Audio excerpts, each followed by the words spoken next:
ఈ దినము కొరకు ఏర్పాటు చేయబడిన దేవుని వాక్య భాగముగా లూకా సువార్త 19వ అధ్యాయము 9వ వచనాన్ని మనము చదువుకుందామండి. లూకా సువార్త 19వ అధ్యాయము 9వ వచనంలో ఇలాగూ రాయబడి ఉంది. అందుకు యేసు, ఇతడును అబ్రహాము కుమారుడే, ఎందుకనగా నేడు ఈ ఇంటికి రక్షణ వచ్చి ఉన్నది. దేవుడు తన వాక్యమును మన ఇంట్లో దీవించును గాక. ప్రభునందు ప్రియమైన దేవుని సంగమా, ఈ చదివిన వాక్య భాగము మనందరికీ కూడా పరిచయమైన వాక్య భాగమే. లూకా సువార్త 19వ అధ్యాయం అనేసరికి మనకు జక్కయ్య గుర్తుకొస్తూ ఉంటారు. ఈరోజు మనము జక్కయ్యని గురించి కొన్ని విషయాలు ఆలోచన చేద్దాం. జక్కయ్య ఎందుకు అబ్రహాము కుమారుడైనాడు అన్న విషయాన్ని మనము ఆలోచన చేస్తూ ఉన్నాం. ప్రభువైన యేసుక్రీస్తు వారు అన్నారు, ఇతడును అబ్రహాము కుమారుడే. ఈ మాట అనేసరికి అక్కడ ఉన్నటువంటి పరిసయ్యులకు కానీ అలాగే శాస్త్రులకు కానీ ఈ మాట అర్థం కాలేదు. ఎందుకయ్యానంటే జక్కయ్య గురించి అక్కడున్న వారందరికీ కూడా బాగా తెలుసు. వాక్య పరిజ్ఞానం ఉన్న ధర్మశాస్త్ర ఉపదేశకులకు కూడా ఈ మాట మింగిపడడం లేదు. ఏమిటి, ఇతను ఎలాగ అబ్రహాము కుమారుడు అయ్యారు అని వారిలో వారు తర్జన భర్జన పడుతూ ఉన్నారు. మనం ఆలోచన చేస్తే ప్రియమైన దేవుని సంగమా, పుట్టడం వల్ల ఆయన అబ్రహాము కుమారుడు కాదు, కానీ ఆయన అబ్రహాము కుమారుడిగా మార్చబడడానికి లేక పిలువబడడానికి చాలా కారణాలు మనము పరిశుద్ధ గ్రంథములో మనము చూడగలుగుతూ ఉంటాం. అయితే అసలు ఈ యొక్క జక్కయ్య గారి యొక్క పరిస్థితి ఏమిటి, ఆయన యొక్క జీవనోపాధి ఏమిటి అని మనము ఆలోచన చేయగలిగితే 2వ వచనములో ఇలాగూ రాయబడి ఉంది. 19వ అధ్యాయం 2వ వచనంలో ఇలాగూ రాయబడి ఉంది, ఇదిగో సుంకపు గుత్తదారుడును ధనవంతుడునైన జక్కయ్య అను పేరు గల ఒకడు అని మాత్రం మనం చూస్తున్నాం. ఈయన ఎవరయ్యానంటే సుంకపు గుత్తదారుడు, సుంకాన్ని వసూలు చేసేవాడు, అంటే పన్ను వసూలు చేసేవాడిగా మనకు కనిపిస్తూ ఉన్నాడు. ఆనాడు రోమా ప్రభుత్వానికి యూదా ప్రజల నుండి పన్నులు వసూలు చేస్తూ ఆ యొక్క పన్నులన్నీ కూడా ప్రభుత్వానికి అప్పగిస్తూ ఉండేవాడు. ఆ రోజుల్లో మనము ఆలోచన చేస్తూ ఉన్నప్పుడు సుంకరులు అంటేనే అందరూ కూడా అసహించుకునేవారు. అంత మాత్రమే కాదు ప్రియమైన దేవుని సంగమా, ఆ యొక్క జక్కయ్య వసూలు చేసినటువంటి ఆ సుంకాన్ని ప్రభుత్వానికి అప్పగిస్తూ ఉండేవాడు. అయితే మనం ఆలోచన చేస్తూ ఉన్నప్పుడు భౌతికముగా ఆయనను చూస్తూ ఉన్నప్పుడు ఆయన చాలా పొట్టివాడిగా మనకు కనిపిస్తూ ఉన్నాడు.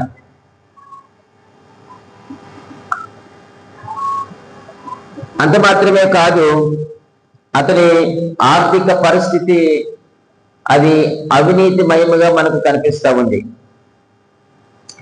ప్రజల చేత జక్కయ్య హేళన చేయబడుతూ ఉన్నాడు. కారణం ఏమిటయ్యానంటే జక్కయ్య పొట్టివాడు. జక్కయ్య పొట్టివాడు, ఆయన ప్రజల్లో హేళన చేయబడుతూ ఉన్నాడు. అలాగే ఆయన యొక్క ఆర్థిక పరిస్థితి అంతా కూడా అవినీతిమయం. ప్రజల్లో ఆయనకు మంచి పేరు లేదు. ఎందుకనంటే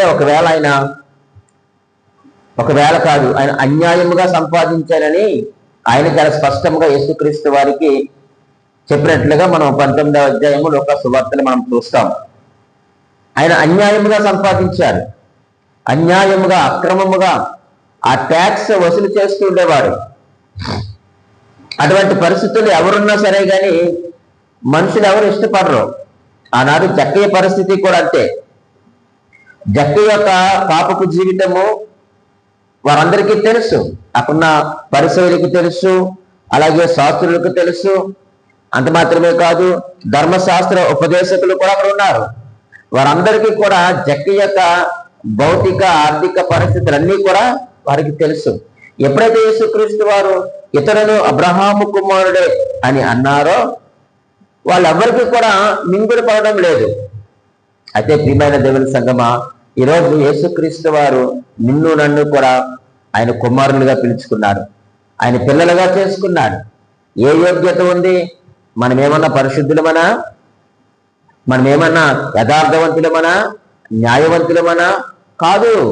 కానీ తండ్రి తన యొక్క కృపచేత, తన యొక్క ప్రణాళికలో తన కుమారుడైన యేసుక్రీస్తు వారి ద్వారా మనందరినీ కూడా కుమారులుగా కుమార్తెలుగా స్వీకరించినట్లుగా మనము చూస్తూ ఉన్నాం. అయితే ఎందుకు అబ్రహాము కుమారుడే అని యేసుక్రీస్తు వారు అన్నారు? అలా అనడానికి ఆయనలో ఉన్నటువంటి ఆ క్వాలిటీ లేకపోతే లక్షణాలు ఏమిటి అనేవి ఒక మూడు విషయాలు నేను మీ ముందు ఉంచడానికి నేను ఇష్టపడతా ఉన్నాను. ఎందుకు అలా అన్నాడు అంటే, రండి, ఆయన ఎందుకు అబ్రహాము కుమారుడైనాడు? రోమీయులకు రాసిన పత్రిక 4వ అధ్యాయము 11వ వచనాన్ని మనము చదువుకుందామండి. రోమీయులకు రాసిన పత్రిక 4వ అధ్యాయము 11వ వచనంలో ఇలాగూ రాయబడి ఉంది.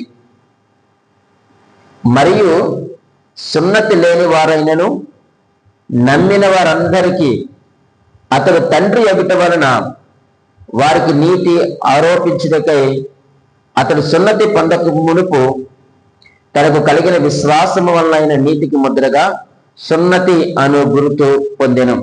ఆ మొదటి వచనాన్ని లేక మొదటి వరుసను మనం చదువుతూ ఉన్నప్పుడు, మరియు సున్నతి లేని వారు అయినను నమ్మిన వారందరికీ అతడు తండ్రి అనే మాట మనం చూస్తూ ఉన్నాం. ఎవరి కొరకు ఈ మాట రాస్తూ ఉన్నారు అంటే, 4వ అధ్యాయం మొదటి నుంచి మనం చదువుకుంటూ చూస్తూ ఉన్నప్పుడు అక్కడ అబ్రహాం గారి యొక్క ప్రస్తావన ప్రారంభమవుతుంది 4వ అధ్యాయం నుంచి.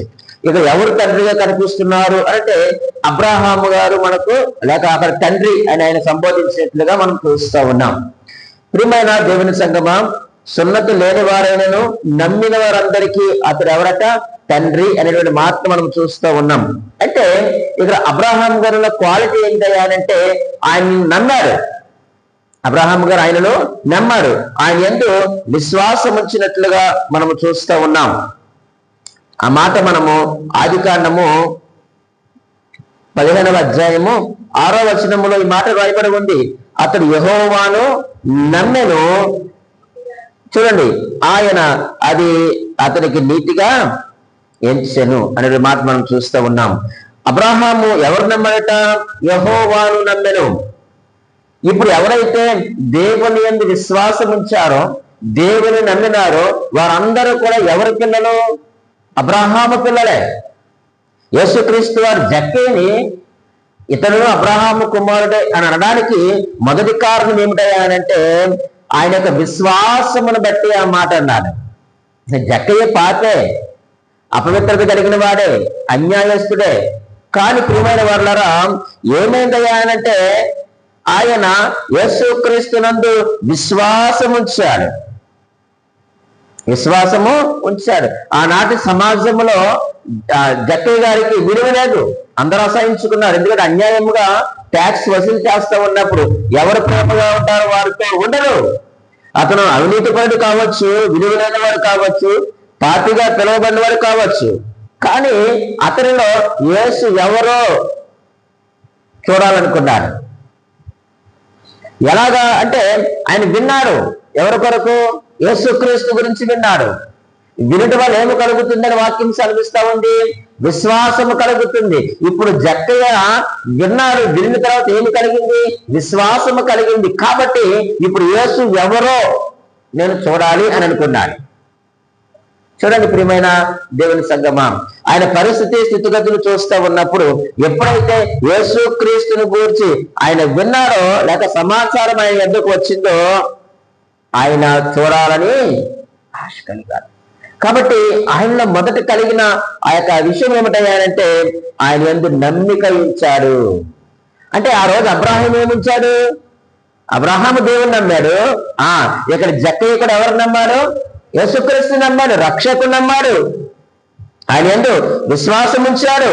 ఆ యొక్క విశ్వాసం కలిగింది కాబట్టి ప్రియమైన దేవుని సంగమా ఆయనను చూడాలనిపించింది. ఈరోజు ఎంత కాలం నుంచి మనము సంఘములో మనము దేవుని యొక్క బోధన వింటున్నాం? ఎంతకాలము, ఎన్ని సంవత్సరముల నుంచి దేవుని మాటలు మనం వింటున్నాం?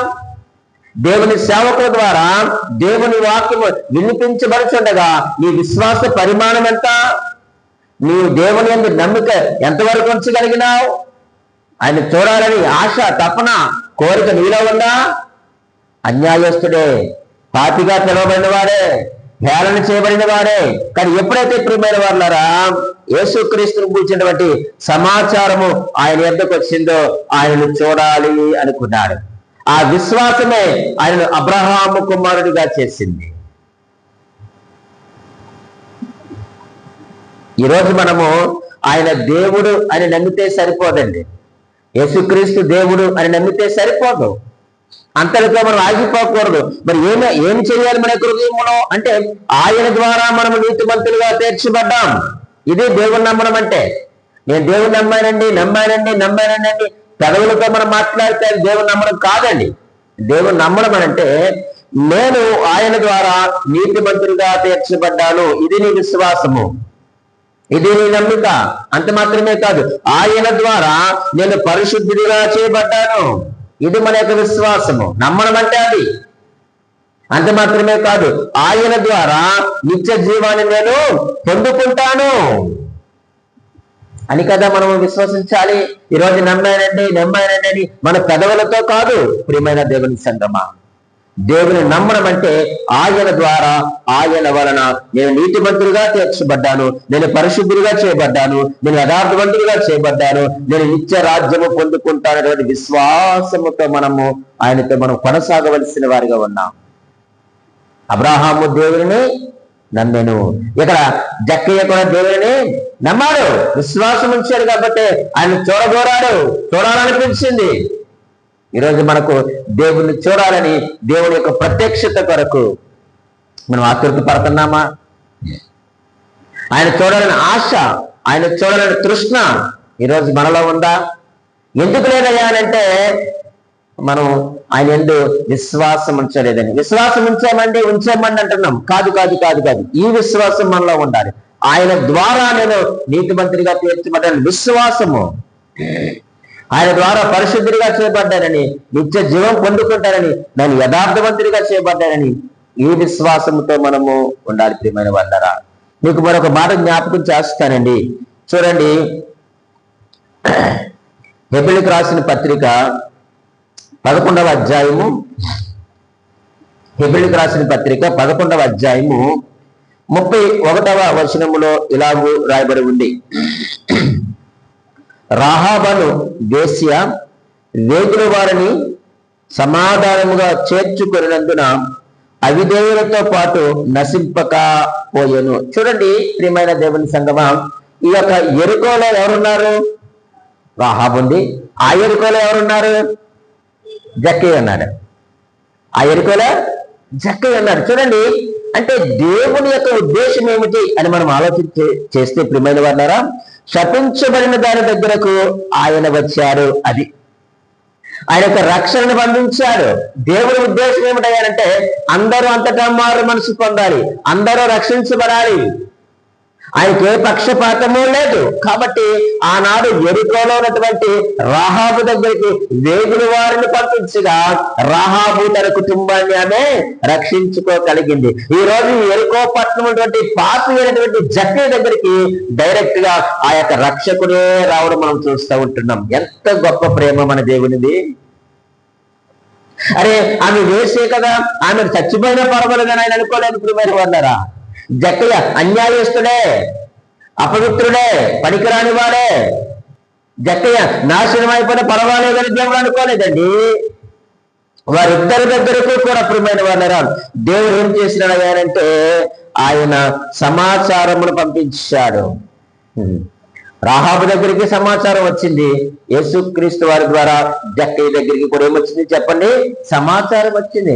ఆనాడు ఆ యొక్క రాహాబు అనేటువంటి ఆ సహోదరి ఏమైందట? సమాధానముగా వేగుల వారిని ఏం చేసిందట? చేర్చుకుంది కాబట్టి అవిధేయులతో పాటు అది ఏమవ్వలేదు, నాశనము కాలేదు, లేక నశించిపోలేదు. లూకా సువార్త 19వ అధ్యాయము 10వ వచనంలో అదే మాట మనం చూస్తాం. నశించిన దానిని వెదుకు రక్షించుటకు మనుష్య కుమారుడు వచ్చెను. ఈరోజు రాహాబు వంటి మనస్సు మనలో లేదా చెప్పండి? రాహాబు వంటి చూపు మనలో లేదా? రాహాబు వంటి ప్రవర్తన మనలో లేదా? రాహాబు వంటి బ్రతుకు మనలో లేదా? లేక జక్కయ్య లాంటి బ్రతుకు మనలో లేదా? కాబట్టి ఆయన ఏమి చేశారంటే, మనము శపించబడిన వారము, నాశనానికి జోగుతున్నటువంటి మన యొద్దకు ఆయనే డైరెక్ట్ గా వచ్చారు. ప్రియమైన వాళ్ళారా, ఆయన సమాచారం పంపించి ఆనాడు రాహాబును తన కుటుంబాన్ని రక్షించి యేసుక్రీస్తు వరకు వంశావళిలో చేసినటువంటి దేవుడే తన కుమారుని యేసుక్రీస్తు వారిని లోకంలోనికి పంపించి తన ద్వారా జక్కయ్యను దేవుడు తన కుటుంబాన్ని ఏం చేశాడు చెప్పండి? రక్షణలోనికి నడిపించినటువంటి దేవుడు. ఎందుకు జక్కయ్య అబ్రహాము కుమారుడు అని అంటే, నెంబర్ 1, ఆయన విశ్వాసమును బట్టి లేక నమ్మికను బట్టి అబ్రహాము కుమారుడు అయ్యాడు. ఇది సత్యం. రెండవదిగా మనం ఆలోచన చేస్తే, ఎందుకు జక్కయ్యని అబ్రహాము కుమారుడే, ఇతరులు అబ్రహాము కుమారుడే అని అనడానికి కారణం ఏమిటంటే, రెండవదిగా ప్రియమైన వాళ్ళారా చూడండి, మరలా రోమీయులకు రాసిన పత్రిక 4వ అధ్యాయము 12వ వచనాన్ని మనము 3వ వరుస నుంచి మనం చదువుదాం. చూడండి, 12వ వచనములో, విశ్వాసము యొక్క అడుగు జాడలను బట్టి నడుచుకున్న వారికి తండ్రి అగుటకు అతడు ఆ గురుతో పొందెను. ఉన్నది కదండి అన్నమాట. విశ్వాసము యొక్క 4వ వరుస అండి, 12వ వచనంలో, విశ్వాసము యొక్క అడుగు జాడలను బట్టి నడుచుకొనిన వారికి తండ్రి అగుటకు అతడు ఆ గురుతో పొందెను. ఇప్పుడు అబ్రహాము గారు ప్రియమైన వాళ్ళారా, దేవుని యందు నమ్మిక ఉంచడం ద్వారా ఆయన నీతిమంతుడిగా ఎంచబడితే, లేక దేవుని కుమారుడిగా పిలువబడితే, రెండవదిగా ఆయన విశ్వాసపు అడుగులను బట్టి అబ్రహాము గారు కూడా ఏం చేయబడ్డారు? దేవుని కుమారుడిగా పిలువబడ్డాడు, లేక స్నేహితుడిగా పిలువబడ్డాడు, దేవునికి ఇష్టడుగా పిలువబడ్డాడు. అయితే రెండవదిగా మనం ఆలోచన చేస్తే, జక్కయ్య గారి యొక్క జీవితంలో ఇతరులను అబ్రహాం కుమారుడే అనడానికి కారణం ఏంటయ్యా అనంటే, విశ్వాసపు అడుగు జాడలను బట్టి. ఎందుకు జక్కయ్య అబ్రహాం కుమారుడు అయ్యాడు అంటే, విశ్వాసపు అడుగులు. నమ్మిన వారందరూ కూడా అబ్రహాం గారి అడుగు జాడల్లో నడిచినట్లుగానే జక్కయ్య కూడా నమ్మి ప్రియమైన వాళ్ళ ఆ యొక్క విశ్వాసపు అడుగులు యేసుక్రీస్తు వారి వైపు వేసినట్లుగా మనం చూస్తూ ఉన్నాం. ఆనాడు అబ్రహాము దేవుని వైపు చూసి నడిచినాడు కదండి. ఏముందండి, సమస్తాన్ని వదిలేసి విశ్వాసపు అడుగులు వేసుకుంటూ ఆయన బయలుదేరిపోయాడంటే, జక్కయ్య కూడా అదే మనసు వచ్చేసింది. ఒక్క మాట అండి, ఎప్పుడైతే మనము ఆయన వైపు అడుగులు వేయడం ప్రారంభిస్తామో, నమ్మిన వారు అబ్రహాం అడుగు జాడల్లో నడిచినట్లుగానే ఇక్కడ జక్కయ్య కూడా ప్రియమైన వాళ్ళరా ఆయన విశ్వాసపు అడుగులు వేస్తా ఉన్నాడు. చూడండి ఎంత గొప్ప విశ్వాసము అంటే ఒక మంచి నిర్వచనము మనకి బైబిల్లో లేక పరిశుద్ధ గ్రంథంలో ఇవ్వబడింది కదండి. హెబ్రీయులకు రాసిన పత్రిక 11వ అధ్యాయము మనకు తెలుసు, విశ్వాసం అనున్నది నిరీక్షింపబడు వాటి యొక్క నిజ స్వరూపమును అదృశ్యమైనవి ఉన్నవరటకు రుజువునై ఉన్నవి. అంటే ఎవరైతే విశ్వాసం ఉంచుతారో ఆ విశ్వాసంలో మనకి ఏమి కనిపిస్తాయి అనంటే, అదృశ్యమైనవన్నీ మనకు కనిపిస్తాయి. ఇప్పుడు జక్కయ్య యేసుక్రీస్తుని చూస్తా ఉన్నప్పుడు, యేసుక్రీస్తు వారి కింద నుంచి చెట్టు వైపు చూస్తా ఉన్నారు, చెట్టు పై నుంచి జక్కయ్య యేసుక్రీస్తుని చూస్తా ఉన్నప్పుడు వారిద్దరు చూపులు ఏమయ్యాయి చెప్పండి? కలుసుకున్నాయి. అప్పుడు అర్థమైంది, యేసుక్రీస్తులో జక్కయ్యకి ఏం కనిపించింది? ఆయన ప్రేమ కనిపించింది జక్కయ్యకి. అదృశ్యం, ఆ విశ్వాసం ఏం చేస్తుందట? అదృశ్యమైన వాటన్నిటిని కూడా మనకు చూపిస్తుంది. ఇప్పుడు జక్కయ్య గారికి ఏమి కనిపించిందంటే, యేసుక్రీస్తు వారిలో ప్రేమ కనిపించింది, యేసుక్రీస్తు వారిలో త్యాగం కనిపించింది, యేసుక్రీస్తు వారిలో సహనం కనిపించింది, యేసుక్రీస్తు వారిలో విధేయత కనిపించింది, యేసుక్రీస్తులో నిత్య జీవము కనిపించింది. ఆయన రక్షకుడిగా కనిపించారు జక్కయ్యకు. అది విశ్వాసపు అడుగులనంటే ఆ యొక్క విశ్వాసము అదృశ్యమైన వాటన్నిటినీ కూడా మనకు తేటపరుస్తుంది. ఇక్కడ జక్కి కళ్ళకు కూడా ఆయన యొక్క నీతి, ఆయన యొక్క రాజ్యము ఇవన్నీ కూడా జక్కి గారికి ఏం చేయమని చెప్పండి, తేటపరచబడ్డాయి. కాబట్టి ఇప్పుడు ఆయన విశ్వాసం ఉంచడమే కాదు, లేక నమ్మడమే కాదు, కానీ ఆయన విశ్వాస పడుగులు కూడా ఎవరి వైపు వేశాడు, యేసుక్రీస్తు వారి వైపు వేస్తా ఉన్నాడు, రక్షకుడి వైపు వేస్తా ఉన్నాడు ఆయన. అందుకే ఇతడును అబ్రాహాము కుమారుడే అన్నాడు. జక్కే చూపులే కాదండి, అబ్రహాం గారి చూపులు కూడా చూడండి, ఒకసారి చూపిస్తాను. అబ్రహాం గారి యొక్క చూపులు ఎలాగున్నాయి చూడండి. ఆదికాండము 18వ అధ్యాయంలో ఆయన చూపులు మనకు చాలా స్పష్టంగా కనిపిస్తుంటున్నాయి. ఆదికాండము 18వ అధ్యాయము మొదటి నుంచి మనం చూస్తే, మరియు మమ్రే దగ్గరనున్న సింధూర వనములో అబ్రహాము ఎండవేళ గుడారపు ద్వారం ముందు కూర్చొని ఉన్నప్పుడు యెహోవా అతనికి కనబడెను. ఎంత చక్కని మాట అండి. విశ్వాస నేత్రాలు ఆయన చూస్తా ఉన్నాయి, విశ్వాసపు నేత్రాలు ఆయన చూస్తా ఉన్నాయి. జక్కయ్య కూడా అవే చూస్తా ఉన్నారు. అబ్రహాము ఏ అర్థముతో, లేక ఏ మనసుతో, లేక అబ్రహాము గారికి ఏదైతే అర్థమైందో జక్కయ్యకి కూడా అదే అర్థమైనట్లుగా మనం చూస్తా ఉన్నాం. ఆనాడు అబ్రహాము గారు ఆ యొక్క ఎండ వేళలో ఏ నేత్రాలతో అయితే దేవుని చూసినాడో, ఇక్కడ కూడా లూకా సువార్తలో మన యొక్క ఎవరైనా సహోదరులు జక్కయ్య గారు కూడా అదే చూపులతో ఆయనను చూస్తూ ఉన్నట్లుగా మనకు దేవుని యొక్క వాక్యం చాలా స్పష్టంగా అర్థమవుతుంది. ప్రియమైన వారులారా కదండి. చూడండి 5వ వచనంలో, లూకా సువార్త 19వ అధ్యాయం 5వ వచనంలో ఈ మాట రాయబడింది కదండి. యేసు ఆ చోటికి వచ్చినప్పుడు కన్నులెత్తి చూచి, జక్కయ్య త్వరగా దిగుము అనే మాట మనం చూస్తా ఉన్నాం. ఇప్పుడు యేసుక్రీస్తు వారు జక్కయ్యని చూశారు, మరి జక్కయ్య కూడా ఎవరిని చూశాడు, యేసుక్రీస్తు వారిని చూశాడు. ఇక్కడ అబ్రహాం గారు ఎండగాళ్ళు ఎవరిని చూస్తా అన్నారు, ఇక్కడ దేవుని చూస్తా ఉన్నాడు ఆయన. ఇంకా ఒక మంచి మాట అన్నాడండి, అదే ఆదికాండము 18వ అధ్యాయము 3వ వచనంలో ఒక మంచి మాట మనం చూస్తాం. చూడండి, ప్రభువా నీ కటాక్షము నా మీద ఎడల ఇప్పుడు నీ దాసుని దాటిపోవద్దు అనే మాట మనం చూస్తా ఉన్నాం. 2వ వచనంలో మనం చూస్తే ఎంతమంది వచ్చినట్లుగా మనం చూస్తున్నాం, 3 వచ్చినట్లుగా మనం చూస్తున్నాం. కానీ 3వ వచనంలో ఏమన్నాడు, ప్రభువా అన్నాడు. లేదండి, ఈ మాట మనకి ఏమి నేర్పిస్తున్నాయా అనంటే ఆయన ఏకత్వాన్ని చూస్తా ఉన్నాడు అబ్రహాం. దేవునికి స్తోత్రం కలుగును గాక. 3 మనుషులు ఆయన ఎదుర్కొని వచ్చినప్పుడు వారిని ఆహ్వానించి వారి ఇంట్లో నుంచి తీసుకుని వెళ్ళిన తర్వాత ఆయన యొక్క మనోనేత్రాలకి ఆయన ఎలా కనిపించాడు అనంటే వారిలో ఏకత్వము కనిపించాడు అంటున్నాడు, ప్రభువా. ఈరోజు విశ్వాసం అనేటువంటి నేత్రాలతో నువ్వు చూస్తే ఆయన ఏమిటో నీకు అర్థమవుతాడు. కానీ ఆయన ఎలాగ అర్థమయ్యారు అబ్రహాం కంటే, దేవునిగా అర్థమయ్యాడు. కాబట్టి ఆయన ఎందుకంటే ప్రభువా అని సంబోధిస్తా ఉన్నాడు. మరి జక్కయ్య ఏం చేశాడండి, చూడండి 19వ అధ్యాయము 8వ వచనాన్ని చదవండి. ఆయన ఊరికనే అబ్రహాం కుమారుడు అయిపోలేదండి ఆయన జక్కయ్య. లూకా సువార్త 19వ అధ్యాయము 8వ వచనములో ఈ మాట రాయబడి ఉంది. జక్కయ్య నిలవబడి, ఇదిగో ప్రభువా.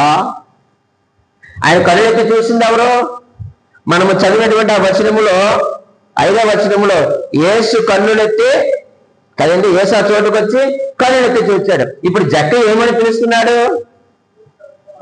ఇదిగో ప్రభువా, నువ్వు దేవుడవు, నువ్వు ప్రభువువి, ప్రభువులకు ప్రభువు, నువ్వు రాజులకు రాజువి, నువ్వు రక్షకుడివి. ఎప్పుడైతే విశ్వాసపు అడుగు జాడల్లో మనం నడుస్తూ ఉంటామో ఖచ్చితంగా దేవుడు అంటే ఏమిటో నీకు చాలా స్పష్టంగా అర్థమవుతుంది. ఈ రోజు మనకి ఆ యొక్క అడుగుదాడలు లేవు, విశ్వాసపు అడుగుదాడలు లేవు. అవి లేకనే దేవుడు అంటే ఏమిటో నీకు నాకు అర్థం కావడం లేదు. నీకు దేవుడు అర్థం కాకపోతే నీ రక్షణను గురించి, నీ పరిశుద్ధత గురించి, నీ యథార్థతను గురించి నువ్వు మరొక్కసారి ఆలోచన చేసుకోవలసిన అవసరం ఉంది. నిజంగా నువ్వు రక్షించబడ్డావా, నువ్వు నిత్య జీవంలో ప్రవేశిస్తావా అన్నదే ప్రశ్న ఈరోజు. కానీ చూడండి, జక్కయ్య అంటున్నాడు ప్రభువా అని పిలుస్తా ఉన్నాడు. ఎప్పుడైతే విశ్వాసం అనేటువంటిది మనలో ఉత్పన్నం అవుతుందో ప్రియమైన వాళ్ళారా, అది మనలను విధేయతలోనికి నడిపిస్తుందండి. విశ్వాసం అనేటువంటి ఎప్పుడైతే మనలో ఉత్పన్నమవుతుందో ఆ లక్షణం లేక ఆ యొక్క స్వభావము మనల్ని ఏం చేస్తున్నాయా అనంటే విధేయతలోనికి నడిపిస్తుంది. అబ్రాహాము గారు విధేయతను కనపరిచారు. అబ్రాహాము గారు ఏ అడుగు జాడల్లో నడిచినాడో ఇక్కడ జక్కయ్య కూడా అదే అడుగు జాడల్లో నడుస్తూ ఉన్నాడు. ప్రియమైన దేవుని సంగమా, ఈరోజు నీకు దేవుడు అంటే ఏమిటో నీకు అర్థమైందా? జక్కయ్యకు అర్థమైంది. ప్రియమైన వారులారా, పాపి, అన్యాయస్తుడు, అక్రమముగా సంపాదించిన వాడు, ప్రభుని ఎదుట మంచి సాక్ష్యం లేని వాడు, హేళన చేయబడిన వాడు, కానీ ప్రభువునందు ప్రియమైన దేవుని సంగమా యేసునందు విశ్వాసం ఉంచాడు. ఆ యొక్క విశ్వాసము ద్వారా ఆ యొక్క విశ్వాసపు అడుగు జాడల్లో ఆయన కొనసాగుతూ ఉన్నాడు. ఆయన ప్రభువు అని గుర్తించాడు ఆయన్ని. ఈరోజు నువ్వు దేవుని గుర్తించగలిగినావా? ఇన్ని సంవత్సరాల మన యొక్క ఆధ్యాత్మిక జీవితంలో, ఈ క్రైస్తవ జీవితంలో, ఈ భక్తి జీవితంలో నీ యేసుక్రీస్తు ఎవరుగా గుర్తించావు? ఏ వాక్యం తెలిసండి జక్కయ్యకి? ఏ సమాజ మందిరంలోకి వెళ్ళి కూర్చున్నాడండి జక్కయ్య? ఆయన ఎప్పుడు చూసినా ఆ పనులు వసూలు చేసే పనిలోనే ఉన్నాడు, కానీ ఏ రోజు దేవుని యొక్క మాటలు విన్నవాడు కానే కాదు. కానీ ఈరోజు మనకు ఎంతో విస్తారమైన వాక్యం అందించబడుతుంది కదా. ఎంతో మంది సేవకుల ద్వారా, సహవాసం ద్వారా మనకు వాక్యం అందించబడుతుంది కదా. ఏది మన యొక్క విశ్వాసపు స్థాయి? ఒక జక్కయ్యకున్నటువంటి విశ్వాసము, ఆ విశ్వాసపు అడుగుదారులు మనలో లేవు. ఎంతకాలం మనము ఈ నిర్జీవమైనటువంటి భక్తి మనం చేస్తాం? ఈ నిర్జీవమైనటువంటి క్రైస్తవులుగా మనం బ్రతుకుతాం? లేక చచ్చిన క్రైస్తవులుగా ఎంతకాలం బ్రతుకుతాం? ఎండిన క్రైస్తవులుగా ఎంతకాలం మనం బ్రతుకుతాం? ఆలోచన చేయవలసిన అవసరం ఉంది. ఆయన విశ్వాసపు నేత్రాలతో చూశాడు కాబట్టి అబ్రాహాము కూడా ఒక మంచి మాట అన్నాడండి. చూడండి, మరలా 18వ అధ్యాయము, ఆది కాండము 18వ అధ్యాయము 4-5 వచనాలు ఇలా రాయబడి ఉన్నాయి. నేను కొంచెం నీళ్లు తెప్పించదును, దయచేసి కాళ్ళు కడుగుకొని ఈ చెట్టు క్రింద అలసట తీర్చుకోండి. కొంచెం ఆహారము తెచ్చదును, మీ ప్రాణములను బలపరుచుకొనుడి, తర్వాత మీరు వెళ్ళవచ్చును. ఇందు నిమిత్తమే కదా మీ దాసుని యొద్దకు వచ్చితిరా నేను. అప్పుడు వారు అన్నారు, నీవు చెప్పినట్లు చేయమనగా. ఎందుకు వచ్చారు మీరు? ఇందుకే కదా వచ్చారు, భోజనం చేయడానికే కదా వచ్చారు. కానీ వారు వచ్చినటువంటి సందర్భం వేరు. కానీ ఎప్పుడూ కూడా మధ్యాహ్నం వేళ ఎవరైనా చుట్టాలు వస్తే మనం ఏం చేస్తామండి? ఫస్ట్ ఏం చేస్తాం? మనం కంపల్సరీ మనం ఏం చేస్తాం? భోజనం పెడతాం, గౌరవిస్తాం. అబ్రాహాం గారి యొక్క విశ్వాసంలో గౌరవం ఉంది, విధేయత ఉంది, విశ్వాసం ఉంది. వారిని గౌరవించారు. వచ్చిన వారి ఆకలి ఆయన తీరుస్తూ ఉన్నాడు. ఇందు నిమిత్తమే కదా మీరు వచ్చారు. నువ్వు ఎప్పుడైతే ప్రభు అడుగు దారంలో నడుస్తున్నావో నువ్వేం చేస్తావో తెలుసా? ప్రభు యొక్క అవసరతను కూడా నీవు తీరుస్తావు. లేక ప్రభు యొక్క ఆశను మనము తీర్చేవారుగా మనం ఉంటాం. ఆయన ఆశ ఏదైనా కావచ్చు. ఒకవేళ ఇక్కడ అబ్రహాము గారి ఆ ఎండలలో వచ్చారు కాబట్టి ఆహారపు అవసరతను తీర్చినాడు. ఈరోజు దేవుని యొక్క ఆశ ఏమిటి అనంటే నువ్వు రక్షించబడాలనేది దేవుని యొక్క ఆశ. ఆయన నిత్యరాజ్యంలో ఉండాలనేది దేవుని యొక్క ఆశ. నీ విశ్వాసపు ఆ యొక్క అడుగు జాడలో నువ్వు నడిస్తే ఖచ్చితంగా నువ్వేం చేస్తావు? ఏం చేస్తావు? దేవుని యొక్క ఆశను మనం తీరుస్తాం. దేవుని యొక్క ఆశను మనం తీరుస్తాం. ప్రియమైన దేవుని సంగమా, ఈరోజు మనము దేని చేత అయితే నశించిపోతున్నామో దాని నుండి విడిపించడానికి యేసుక్రీస్తు వారి లోకానికి వచ్చారు. వెంటనే 19వ అధ్యాయంలో కూడా ఎవరికి ఉంది ధనం? చూసారా? మనము దేని చేత అయితే పట్టి పీడింపబడుతూ నశించిపోవడానికి సిద్ధపడుతున్నామో దాని నుండి విడిపించడానికి యేసుక్రీస్తు వారి లోకానికి వచ్చారు. అది నశించిన దాన్ని వెనక రక్షించడానికి అంటే అది అర్థం. రాహాబు దగ్గరికి వెళ్ళిన దేవుడు ఆమె ఏం చేస్తా ఉంది?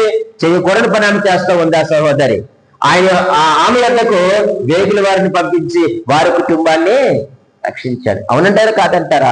ఆమె వ్యభిచారం వల్ల నశించిపోతా ఉంది. ఆ వ్యభిచారం నుంచి తనే కాదు తన కుటుంబాన్ని కూడా దేవుడు ఏం చేశాడు? రక్షించాడు. ఇక అధికారితో చెప్పాడు, నీకు అన్ని బాగానే ఉన్నాయి, కానీ ఒకటే కొద్దిగా ఉంది, నీ ఆస్తి అన్ని బేదరికి ఇచ్చేయన్నాడు. దగ్గరికి వచ్చాడు. వీరందరూ కూడా ఈ ధనము చేత వీళ్ళు నశించిపోయేటువంటి ప్రమాదం ఉందని వారిని విడిపించడానికి యేసుక్రీస్తు వారు ఈ లోకంలోనికి వచ్చాడు. ప్రియమైన వాళ్ళరా, ఒక మాట మీకు జ్ఞాపకం చేస్తాం. విశ్వాసం దేవుని అక్కరత ఎరగాలి.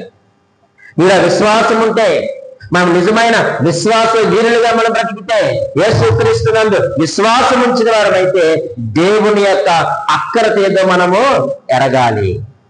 ప్రభా, నీ అక్కరత ఏమిటి నా విషయంలో? ఏది ఆటంకముగా ఉంది నా విశ్వాస యాత్రలో, నా యొక్క ఆధ్యాత్మిక జీవితంలో, నా సేవా జీవితంలో ఏది ఆటంకముగా ఉందా?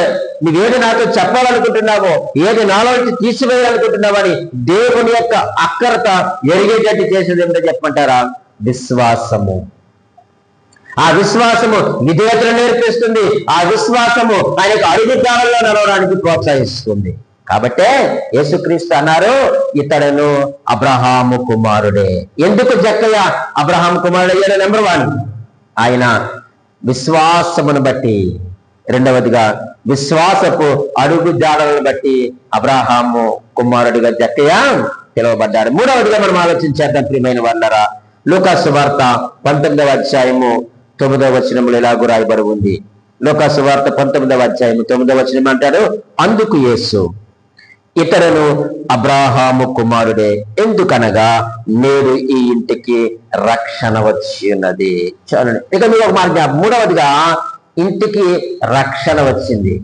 కాబట్టి ఆయన ఏమయ్యాడు? అబ్రహాము కుమారుడు అయ్యాడు. అబ్రహాం ఇంటికి రక్షణ వచ్చింది.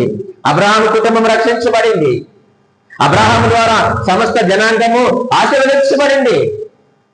అలాగే ఇప్పుడు జక్కయ్య ఇంటికి ఏమొచ్చిందట? రక్షణ వచ్చింది. ఒక మాట మీకు జ్ఞాపకం చేస్తాను చూడండి. జక్కయ్య హృదయంలో ఎవరైతే ఉన్నారో జక్కయ్య ఇంట్లో కూడా ఆయనే ఉన్నారు. దేవునికి స్తోత్రం. జక్కయ్య ఇంట్లో ఎవరున్నారో జక్కయ్య హృదయంలో ఆయనే ఉన్నారు. ఇప్పుడు చెప్పండి, మన ఇంట్లో ఎవరు ఉన్నారు? మన హృదయాల్లో ఎవరు ఉన్నారు? కదండి. ఇంట్లో దేవుడు ఉన్నారని కూడా హృదయాల్లో దేవుడు ఉండడం లేదు. ఈరోజు నీ యేసయ్యకి ఎక్కడో ప్రథమ స్థానాన్ని ఇస్తున్నావు. ఈరోజు మన హృదయంలో నిజంగా ఆయనకు స్థానం ఉందా? మన గృహంలో ఆయనకు స్థానం ఉందా? ఆయన ఉంటే నీ ఇంట్లో సమాధానం ఉంటుంది. ఆయన ఉంటే నీ ఇంట్లో నెమ్మది ఉంటుంది. నీ ఇంట్లో ప్రశాంతత ఉంటుంది. నీ ఇంట్లో ప్రార్థన ఉంటుంది. నీ ఇంట్లో ఏకత్వం ఉంటుంది. నీ ఇంట్లో ప్రేమ ఉంటుంది. దేవుని సన్నిధి ఆరాధన ఉంటుంది నీ ఇంట్లో ఆయన ఉంటే. కానీ ఎందుకు ఈరోజు మన గృహాలు సమాధాన గృహాలుగా ఉన్నాయా? ఆయన మన హృదయంలో ఉంటే మన జీవితం నెమ్మదిగా ఉంటుంది, ప్రశాంతంగా ఉంటుంది, ఆధ్యాత్మికంగా ఉంటుంది. ప్రేమ కలిగి మనం బ్రతుకుతాం, సమాధానంతో మనం బ్రతుకుతాం, సాత్వికంతో మనము బ్రతుకుతాం, ఆశానిగ్రహంతో మనం బ్రతుకుతాం, ఆత్మఫలము ఫలిస్తాం మనం. ఆయన మన యొక్క హృదయంలో ఉంటే చూడండి, ఆయన పాటే సమాజం అంతా కూడా జక్కేని ఎవరు ప్రేమించలేదు? జక్కేని ఆయన చేసే పనులు బట్టి. కానీ యేసుక్రీస్తు వారు మాత్రం ఆయన విడిచిపెట్టలేదు. అటువంటి వ్యక్తి హృదయంలో ఎవరైతే ఉన్నారో ఇంట్లోనూ ఆయనే ఉన్నాడు. ఇంట్లో ఎవరైతే ఉన్నారో హృదయంలోనూ కూడా ఆయనే ఉన్నాడు. మరింత వాక్య పరిజ్ఞానం తెలిసిన ఈరోజు నీవు నేను ఎందుకు మన హృదయాల్లోనూ మన యొక్క గృహంలోనూ ఆయన చేయటం లేకపోతున్నాం? మరి మనకు వాక్యం తెలియదా? అబ్బో, మనకు తెలిసినంత వాక్య వివరణ మరి ఎవ్వరికీ కూడా తెలియదు ప్రియమైన వారు. కానీ జక్కయ్యకున్నటువంటి విశ్వాసము, ఆ యొక్క విశ్వాస పరుగులు మన జీవితంలో లేకపోతున్నాయి. కాబట్టి జక్కయ్య తన యొక్క హృదయంలో యేసుక్రీస్తు వారికి చోటిచ్చాడు ప్రియమైన వాళ్ళరా. ఆయన ఇంటికి రక్షణ వచ్చింది నిజమే. నేను ఇందాక చెప్పాను, ఎప్పుడైతే విశ్వాసం ఉంటుందో ఆ యొక్క విశ్వాసము విధేయతలోనికి నడిపిస్తుందని. ఆదికాండము 22వ అధ్యాయము మనం చూస్తా ఉన్నప్పుడు మొదటి 2 వచనాల్లో కూడా దేవుడు అబ్రహాం గారితో మాట్లాడుతూ చాలా మంచి మాటలు తెలియజేస్తారు కదండి. 22వ అధ్యాయంలో అంటారు కదా, ఆ సంగతులు జరిగిన తర్వాత దేవుడు అబ్రహామును పరిశోధించెను. ఎట్లనగా ఆయన అబ్రహామా అని పిలువగా అతడు చిత్తము ప్రభువా నేను అప్పుడు ఆయన, నీకు ఒక్కడైనా నీ కుమారుని అనగా నీవు ప్రేమించి ఇస్సాకును తీసుకుని మోరియా దేశంలోకి వెళ్ళి అతను నీతో చెప్పబో పర్వతంలో ఒకదాని మీద దహన బలిగా అతన్ని అర్పించమని చెప్పెను. ప్రియమైన దేవుని సంగమా, అబ్రహాము ఏం చేయబడుతున్నాడు అయ్యానంటే పరీక్షించబడతా ఉన్నాడు. నిజమే, విశ్వాసం ఉంది. ఇప్పుడు విశ్వాసం ఉంది కాబట్టి నువ్వేం చేయబడాలంటే పరీక్షించబడాలి. విశ్వాసము ద్వారా రక్షించబడిన వారు క్రియల ద్వారా తను రక్షించబడ్డారని రుజువు చేసుకోవాల్సిన అవసరం ఉంది. ఇది చాలా ఇంపార్టెంట్ ప్రియమైన వాళ్ళారా. మరలా జ్ఞాపకం చేయనా మాట మీకు. విశ్వాసము ద్వారా రక్షించబడిన వారు క్రియల ద్వారా తను రక్షించబడ్డారని రుజువు చేసుకోవాల్సిన అవసరం ఉంది. నాకు విశ్వాసం ఉందంటే సరిపోదు, ఏముండాలి? క్రియలు ఉండాలి. క్రియలు ఉంటే సరిపోదు, ఏముండాలి? విశ్వాసం ఉండాలి. అందుకే క్రియలు లేని విశ్వాసము మృతము అని యాకోబు పత్రికలో మనము చదువుతాము. కాబట్టి ఇప్పుడు అబ్రహాం ఏమించాడు? విశ్వాసం ఉంచాడు. ఆ యొక్క విశ్వాసం ఇప్పుడు ఎక్కడికి వచ్చిందంటే పరీక్షకు వచ్చింది. నేను రక్షించబడ్డాను అంటే సరిపోదు అబ్రహాం గారు. నేను రక్షించబడ్డాను, నా ఇంటికి రక్షణ వచ్చింది అని జక్కయ్య అంటే సరిపోదు. నువ్వు విశ్వాసం ద్వారా రక్షించబడ్డావు కాబట్టి ఇప్పుడు క్రియల ద్వారా నీ రక్షణ ఏం చేయాలి? నువ్వు రుజువు చేసుకోవాలి. లేక నీ విశ్వాసం ఏం చేయాలి? రుజువు చేసుకోవాలి. అబ్రహాం గారు ఏం చేశారు? రుజువు చేసుకున్నాడు కదా. ఆయన విశ్వాసం ద్వారా రక్షించబడ్డానన్నాడు. క్రియల ద్వారా తను రక్షించబడ్డానని తన కుమారుని క్రియల ద్వారా బలిచ్చి తన యొక్క విశ్వాసమును రుజువుపరుచుకున్నాడు. దేవుడు బలా నమ్మకమైన మంచి దాసుడా అన్నాడు. మరి ఇప్పుడు ఎవరు నిరూపించుకోవాలా? జక్కే నిరూపించుకోవాలా. అబ్రహాం గారు అయితే నిరూపించుకున్నారు. మరి ఇప్పుడు ఎవరు నిరూపించుకోవాలి? జక్కే నిరూపించుకోవాలి. ఆయన చూడండి ఎలా నిరూపించుకోవాలో చూడండి. రండి 19వ అధ్యాయం, లోకాసు వార్త 19వ అధ్యాయంలో జక్కయ్య తన యొక్క విశ్వాసం ద్వారా రక్షించబడిన ఆయన క్రియల ద్వారా నేను రక్షించబడ్డానని సర్వ సమాజానికి ఆనాడు తెలియచేయడమే కాదు, ఈ రోజు దేవుడి వాక్యం చదువుతున్న మన ఎదుట కూడా జక్కయ్య రుజువు చేసుకున్నాడు పబ్లిక్ గా. దేవునికి మహిమ కలుగును గాక. ఈరోజు మనం మన విశ్వాసాన్ని, మన రక్షణను మనం ఎలా రుజువు చేసుకోగలుగుతున్నామండి? మనంతా దాపరికం. నేను విశ్వాసం ద్వారా రక్షించబడ్డానన్న నువ్వు క్రియల ద్వారా రక్షణను రుజువు చేసుకోలేకపోతున్నావు. కానీ లోకమంతా వెలివేసినా కానీ రుజువుపరుచుకున్నాడు జక్కయ్య. చూడండి 8వ వచనంలో అంటున్నాడు, జక్కయ్య నిలవబడి, ఒకవేళ బహుశా అంతవరకు మోకాళ్ళు వేసాడేమో ఆయన దగ్గర, లేదా ఆయన పాదాల దగ్గర కూర్చున్నాడేమో. కానీ ఇప్పుడు ఆయన ఏం చేస్తున్నాడట? జక్కయ్య నిలవబడి, ఇదిగో ప్రభువా, నా ఆస్తిలో సగం బీదలకు ఇచ్చుచున్నాను.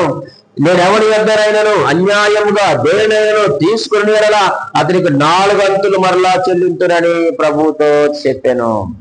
అమ్మయ్య, జక్కయ్య గారు కూడా నిరూపించుకున్నారు. ఇంక మిగిలింది ఎవరు? ఇంక మిగిలింది ఎవరండి? మనమే. నువ్వు ఎలా నిరూపించుకుంటావు? నువ్వు రక్షించబడ్డావని క్రియల ద్వారా నువ్వు నిరూపించుకోవాలి. ఈరోజు మన సంఘములో, సమాజంలో బ్రతుకుతున్న మనము, యేసుక్రీస్తుని సొంత రక్షకుడిగా అంగీకరించిన మనము, క్రైస్తవులుగా చలామణి అవుతున్నది మనము, లోకములో మన యొక్క రక్షణను మనం ఏం చేయాలి చెప్పండి? రుజువు చేసుకోవాల్సిన అవసరం ఉంది. అంటే నువ్వు చేసే లేక నిన్ను చూసిన వారు మనలో, లేక నీలో ఎవరు చూడాలి చెప్పండి? ఆయనను చూడాలి. ఈ లోకంలో బ్రతుకుతున్నప్పుడు మనలో ఆయనను లోకము చూడాలి. అదే రుజువు చేసుకోవడం అంటే. ఏదో 4 దుప్పట్లు పంచిపెట్టి, చలికాలం వస్తుంది రబ్బులు ఇచ్చి, లేకపోతే హాస్పిటల్కి వెళ్ళి మనం బ్రెడ్ లో ఫ్రూట్స్ పంచిపెట్టి, మంచిదే, ఇవి తప్ప నేను అనడం లేదు ప్రియమైన వాళ్ళరా. అవే కాదు క్రియలు అంటే. మన మాటలో కూడా క్రియలే, మన చూపు, మన ప్రవర్తన, మనకి యథార్థత, మన బ్రతుకు, ఇవన్నీ కూడా క్రియ రూపంలో మనం చూపించుకోవాల్సిన అవసరం ఉంది. అబ్రహాం గారు రక్షించబడ్డాడు విశ్వాసం ద్వారా అన్నాడు, క్రియల ద్వారా తన యొక్క రక్షణను రుజువు చేసుకున్నాడు. అలాగే జక్కయ్య గారు కూడా విశ్వాసం ద్వారా అబ్రహాం కుమారుని పిలువబడ్డారు. పిలువబడ్డమే కాదు, ఇంటికి రక్షణ వచ్చింది. తన రక్షణను కూడా తన క్రియల ద్వారా ఏం చేశారు చెప్పండి? రుజువు చేసుకున్నాడు. అబ్బా, నాకు ఈ వాక్యం చదువుతా ఉన్నప్పుడు 2 అయిపోయారు, మిగిలిపోయింది నేనే ప్రభు అని పశ్చాత్తపడ్డాను. నేను రుజువు చేసుకోవాల్సిన అవసరం ఉంది లోకంలో. ఈ పరిచర్య జీవితంలో, సేవా జీవితంలో ప్రభా నేను రుజువు చేసుకోవలసిన విషయాలు చాలా ఉన్నాయని నేనెంతో పశ్చాత్తాపడ్డాను. ప్రియమైన దేవుని సంగమా, ఈరోజు మన విశ్వాస జీవితం ఎలా ఉందో ఆలోచన చేద్దాం. ఒక్క మాట చెప్పి నేను ముగిస్తాను. రండి, మత్తయి సువార్త 1వ అధ్యాయము 1వ వచనములో ఉన్న మాటను మనం చదివి ఈ యొక్క కూడికను మనం ముగించుకుందాం. మత్తయి సువార్త 1వ అధ్యాయం 1వ వచనంలో అన్నాడు, అబ్రహాము కుమారుడగు దావీదు కుమారుడైన యేసుక్రీస్తు వంశావళి. ఇక్కడ అబ్రహాం కుమారుడు ఎవరు? దావీదు. సరే, దావీదు పక్కన పెడదాం. ఇప్పుడు అబ్రహాం తర్వాత దావీదు కుమారుడగు యేసుక్రీస్తు. అదేంటండి, మానవాళి వంశావళిలో ఆయన చేర్చబడ్డారా, లేకపోతే ఆయన వంశావళిలో వీళ్ళు చేర్చబడ్డారా? ఆయన వంశావళిలో వీళ్ళందరూ చేర్చబడ్డారు. ఈ మాట నాకు ఏమి నేర్పిస్తుందో తెలుసా? జయించు వారిని ఏం చేస్తారంట? ఆయనతో పాటు సింహాసనం మీద కూర్చోబెట్టుకుంటాడట. అబ్రహామును కూర్చోబెట్టిన దేవుడు, దావీదుని కూర్చోబెట్టిన దేవుడు, జక్కీని కూర్చోబెట్టిన దేవుడు ఈరోజు నిన్ను నన్ను కూర్చోబెట్టడా? చూసారా? ఆయన దేవుడై ఉండి కూడా తన వంశావళిలో వారిని చేర్చుకొని అబ్రహామును, దావీదును, జక్కయ్య ఈరోజు ఈ మాటలు వింటున్నట్టు నిన్ను నన్ను కూడా ఆయన ఏం చేస్తాడట? తనతో కూర్చుండబెట్టుకుంటాడట. ఇప్పుడు అబ్రహాం గారి స్థాయి పెరిగింది, దావీదు గారి యొక్క స్థాయి పెరిగింది, అలాగే జక్కీ యొక్క స్థాయి కూడా పెరిగింది. మరి మన స్థాయి తరిగిందా? నిజమే. మన యొక్క ఆధ్యాత్మిక జీవితాన్ని ప్రతిరోజు మనము కొలత వేసుకోవాలి. నువ్వు టేపుతో కొలుసుకుంటావో లేకపోతే లీటర్ జగ్గుతో కొలుస్తావో నాకు తెలియదు, కానీ మన స్థాయి పెరగాలి. దేవునిలో విశ్వాసంలో మన స్థాయి పెరగాలి. ఆధ్యాత్మిక జీవితం దినదినము పెరగాలి, కానీ పెరగకూడదు. ప్రియమైన వాళ్ళారా, ఆనాడు అబ్రహాము స్థాయి పెంచిన దేవుడు, జక్కయ్య స్థాయి పెంచిన దేవుడు నీ స్థాయి నా స్థాయి పెంచడానికి తన కుమారుడు యేసుక్రీస్తు వారిని ఈ లోకములోనికి పంపించాడు. కాబట్టి నశించిన దానిని వెదుకు రక్షించుటకు మనిషి కుమారుడు వచ్చెను.